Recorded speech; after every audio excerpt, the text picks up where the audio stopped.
पण त्याच वेळी आमदार आदित्य ठाकरे यांच्या वरळी मतदारसंघातलं बंड शमवण्यात ठाकरेंच्या शिवसेनेला आजही यश आलं नाही। त्यामुळे वरळीच्या प्रभाग क्रमांक 193 आणि 197 मधल्या बंडखोरांची उमेदवारी ही कायम राहिली आहे। प्रभाग क्रमांक 193 मध्ये शाखा प्रमुख सूर्यकांत कोळी आणि प्रभाग क्रमांक 197 मध्ये श्रावणी देसाई यांनी उमेदवारी अर्ज मागे घेतलेला नाही।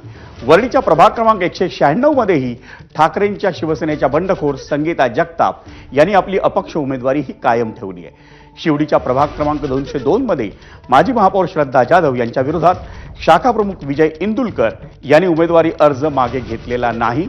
करीरोड आणि आसपासच्या प्रभाग क्रमांक 203 मध्ये ठाकरेंच्या शिवसेनेच्या दिव्या बडवे यांनी उमेदवारी अर्ज मागे घेतलेला नाही। या प्रभागात ठाकरेंच्या शिवसेनेकडून श्रद्धा पेडणेकर यांना उमेदवारी देण्यात आली आहे। तसंच प्रभाग क्रमांक 169 मधून ठाकरेंच्या शिवसेनेच्या प्रवीणा मोरजकर यांच्या विरोधात कमलाकर नाईक यांनी केलेलं बंड हे कायम आहे।